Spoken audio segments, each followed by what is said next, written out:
Salut à tous, j'espère que vous allez bien. Vous connaissez le secret. Pour bien coder, il faut apprendre des autres, améliorer pour vous et développer vos idées. Bon, pour aujourd'hui, nous allons voir la boucle répétitive qui est la boucle white.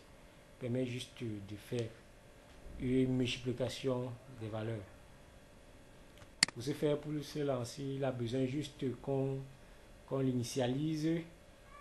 On met la boucle en question et on l'incrémente. En premier lieu, nous allons définir simplement l'initialisation et la boucle et voir une répétition à l'infini. Bon, nous allons faire une répétition à l'infini. Répétition, répétition, en premier lieu ici, une répétition à l'infini. À l'infini, supprimer ici.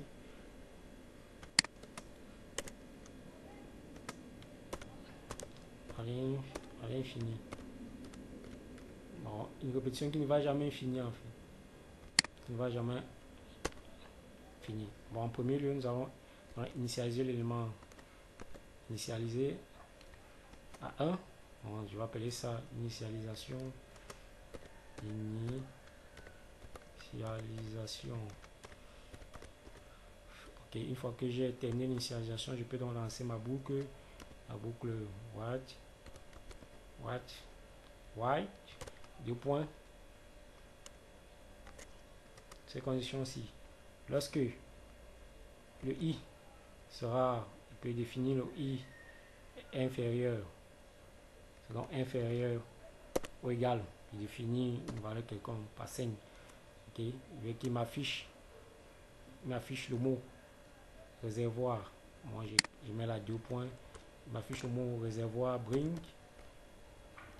Il m'affiche le mot réservoir entre parenthèses et 2 points. Mon réservoir, que ça se fasse simplement réservoir là 5 fois. Ok, mon réservoir 5 fois. Je dois que mettre i inférieur à 5. Mais pour que ça s'affiche 5 fois, il me faut ajouter un autre paramètre juste en dessous de la boucle tank white, mais je n'ajoute pas actuellement parce que j'ai envie de vous montrer la boucle qui doit s'exécuter à l'infini. Ok, pour voir, je vais lancer là. C'est dit clic sur run, je vais exécuter ce dernier. Ouais, ici c'est sombre, il est en train d'exécuter le bon programme. Il ne va jamais s'arrêter. Mais si je pars dormir, je reviens, il sera toujours là, ça va toujours sombre, il ne va jamais s'arrêter car la boucle est répétitive. Ouais, jamais, ça ne s'arrête jamais. Si je suis, ça ne va jamais finir. Mais pour arrêter, je peux l'arrêter manuellement. Je viens ici, j'interromps, j'arrête. Vous allez voir, il va arrêter. Ok, il a arrêté. S'il redescend, il a arrêté le programme parce que cela a été interrompu par moi-même. Ok, pour que ça ne soit plus à l'infini, qu'est-ce que je fais? Je vais récupérer ces derniers, ceci. Je copie ce programme. Je reviens sur la prochaine ligne. Là, je le colle. Je le colle, ce sera plus une boucle à l'infini, mais plutôt une boucle qui va s'arrêter. Répétez, ce sera plus la boucle, ce sera une boucle d'arrêt. Je vais définir là une répétition, arrêt de la répétition, arrêt de la répétition. Okay, je dois définir un élément qui va me permettre d'arrêter ce programme là. Qu'est-ce que je vais définir là? Ce que je vais définir là, c'est le mot qu'on appelle incrémentation. Okay? On peut incrémenter ces derniers pour qu'ils ne s'arrêtent pas, pour qu'ils s'arrêtent, pour éviter la répétition à l'infini. Je définis une variable i là toujours. Je répète toujours la variable qui est définie au départ. I égale à i plus 1. Okay, on peut encore l'écrire ça de cette manière-ci. Pour l'incrémentation, i plus égal. plus égale 1. Ça veut dire tout simplement la même chose.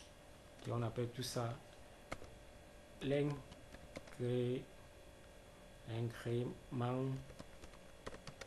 incrémentation. Tout ça est appelé incrémentation ou incrémenté. Ok. Ça veut dire que qu'est-ce qu'il va faire, qu'est-ce que mon programme va faire. Mon programme va simplement dire quoi. Lorsque j'initialise ma variable égale à 1, ça va venir faire la comparaison. Lorsqu'il va mettre 1 ici, 1 est bel et bien inférieur à 5, il va m'afficher le mot réservoir.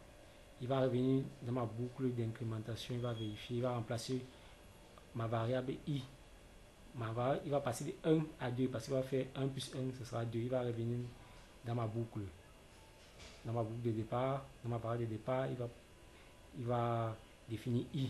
I sera donc égal à 2. Il va venir vérifier. Une fois qu'il vérifie, il affiche le mot réservoir. Ça va être la deuxième fois qu'il m'affiche réservoir. Ainsi jusqu'à 5.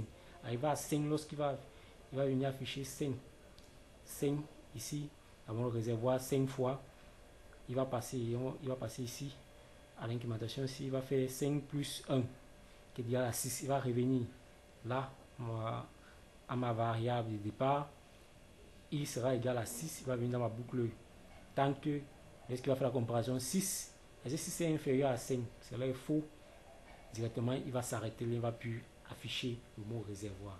C'est tout simplement ça que l'importance de l'élément incrémenté qui permet de mettre fin à la boucle à l'infini. Voilà, bien ça, ce qui s'est passé. Il n'y a plus une boucle répétitive à l'infini qui a été générée. Okay. Maintenant, nous pourrons aussi faire la décrémentation. La décrémentation consiste à faire cette même opération-ci, mais de manière inverse. Je vais juste coller là. Ok. J'ai copié, mais le dernier élément c'est effacé. Ah bon. Je vais juste mettre i égale à i plus 1 plus 1. Ça c'est effacé lorsque je faisais copier-coller. Je dis que ça peut encore se répéter. C'est dit de la même manière, i égale 1. Je vais dire incrémentation.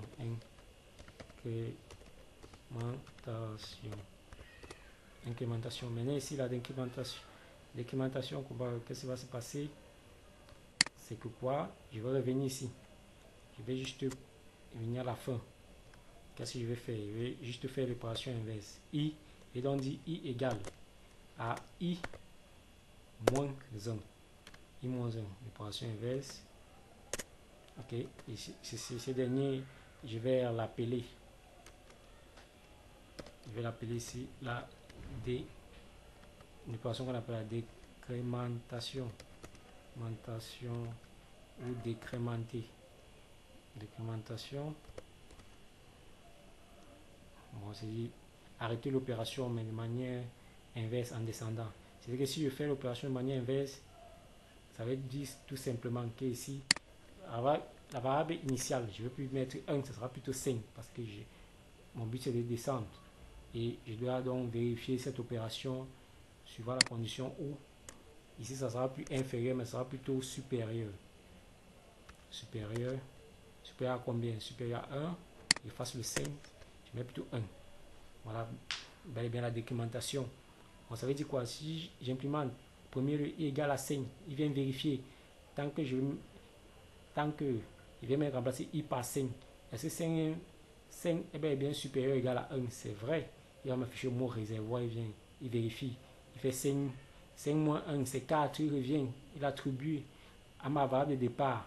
I n'est plus 4, n'est plus 5, mais il passe à 4. Il vérifie, 4 est supérieur à 1, c'est bon. Il prend, ainsi de suite, on passe à 3, jusqu'à ce qu'il va arriver, il va arriver à 1. C'est ça, 1 ici, c'est 1 est inférieur, est supérieur ou égal à 1, c'est bon. Il va venir prendre 1 ici. Il va mettre 1 moins, c'est 0. 0, il va venir initialiser ma variable i à 0. Il va venir vérifier pour que tant que ici, il va mettre 0, right? 0, Est-ce que 0 est supérieur ou égal à 1? C'est faux. Et directement, il va s'arrêter à cause du fait que nous avons décrémenté. Tout simplement ça. Okay, si je clique sur Run, vous allez voir Run directement. Voilà, même opération, mais de manière, l'exécution est pareille. La réponse est 5 fois le mot réservoir, mais l'opération est juste inversée. Ok. Maintenant, pour un petit truc, nous allons voir comment faire la table de multiplication. Très rapidement ici, bon, fait la table de multiplication. Fait une répétition sur la table de multiplication. Multiplication. Une simple multiplication. Bon, on va demander à l'utilisateur d'entrer un nombre. Une fois, mon programme sera capable de générer n'importe quelle table de multiplication. Ok. Bon, je vais donc écrire ici valeur. Je vais créer ma première variable en mettant valeur égale. Ok. Maintenant, le nombre que l'utilisateur doit rentrer, ça doit être un nombre entier. Bon, l'utilisateur ne doit pas mettre un nombre décimal ou un nombre réel. C'est qu'il définit in d'abord. In, mettre parenthèse, input, entre parenthèses, je dis à l'utilisateur que je vais demander quelle table de multiplication voulez-vous.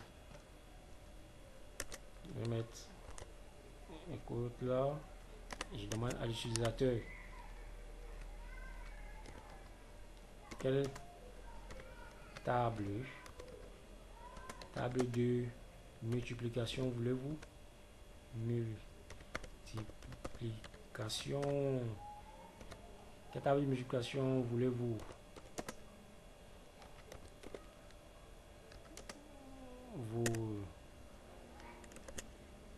La multiplication voulez-vous?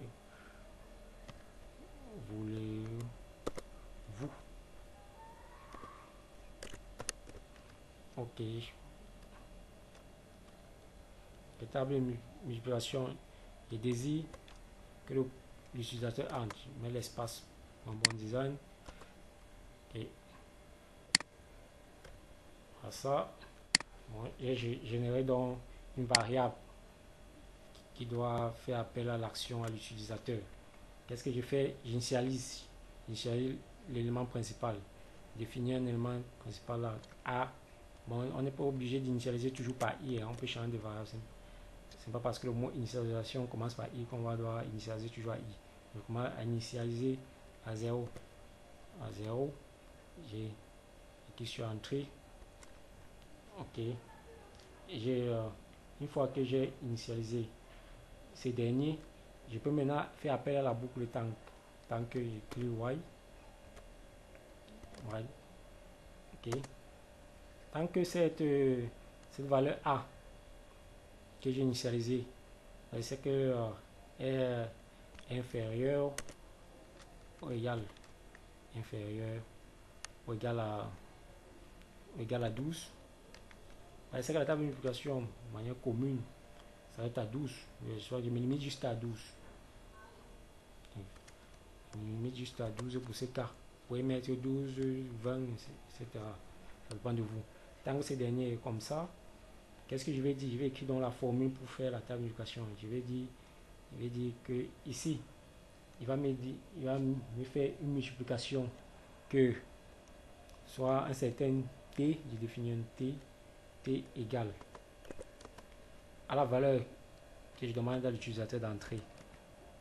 Valeur, bon, cette variable là, je multiplie ce dernier par la variable que j'ai initialisée A. T, après il va faire une multiplication, il va générer ça à la nouvelle variable t. Et qu'est-ce que, une fois que c'est bon, je demande donc à mon programme d'afficher bring cette table de multiplication là. Bring, j'utilise la fonction format, j'écris F, je mets l'apostrophe, je mets là une parenthèse là, et qu'est-ce que j'entre là? J'entre ici à l'intérieur. Comme c'est la multiplication, je vais faire, je vais faire appel en premier élément. La valeur que l'utilisateur va entrer ici, valeur, valeur, valeur. Maintenant, valeur, je vais sortir donc alors de, de, de mes parenthèses que j'ai mis. Je vais multiplier. Je vais faire appel à la multiplication. Et je mets un second parenthèse là, qui est toujours lié à la fonction format. Okay. Qui appelle les accolades, parce que ces parenthèses c'est différent. Ceci est différent des autres ici. On va appeler ça les accolades. Et je mets l'élément d'initialisation qui est A. Okay. Je ressors de mes parenthèses. Je mets donc, c'est bon, je mets égal. Et je mets donc alors mon apostrophe là pour terminer. Là. Je mets la virgule. Je mets la réponse de cette multiplication là. La réponse de cette multiplication c'est combien? C'est T. C'est T tout simplement. Une fois que c'est bon, je clique sur entrée et définir maintenant ce qu'on a l'incrémentation maintenant. L'incrémentation ici qui est le A ici. Je vais mettre A plus égal à 1. Je vous ai dit que ça va être tout simplement dit cette même chose ici que A égale à A plus 1 qui est ce que j'ai appelé l'incrémentation. Ok, une fois que le programme est terminé, voilà donc tout ce qu'on a besoin pour faire une table de multiplication. Ok, une fois que c'est bon, je peux donc cliquer sur Run. Voilà. Directement, je demande à l'utilisateur de m'entrer la table de multiplication que je souhaite. Bon, si je souhaite une table de multiplication par 9 et que je suis entré, c'est me génère le résultat. Oui, voilà donc ma table de multiplication qui a été générée très facilement. Quelques lignes de code, j'ai ma table de multiplication. Maintenant, je peux pas le partager à n'importe qui, ou soit créer une convertir en application, que n'importe quel étudiant puisse s'en servir pour faire ces différentes opérations mathématiques. Okay. Donc, je vous remercie d'avoir regardé cette vidéo et je vous exhorte à faire les exercices que je donne à la fin de chaque vidéo. Ça va vous permettre de vous entraîner. Et si vous avez plusieurs exercices qui vous dépassent, faites-moi part dans les commentaires. Je ferai toutes mes possibilités de vous répondre, de chercher. N'oubliez pas, si vous avez des difficultés, vous pouvez aussi aller voir la communauté GitHub, peut aussi vous aider. C'est juste une application. Vous le téléchargez, vous l'insérez dans votre téléphone directement. Vous pouvez poser vos questions là, ils pourront vous répondre. Ok, portez-vous bien et à bientôt.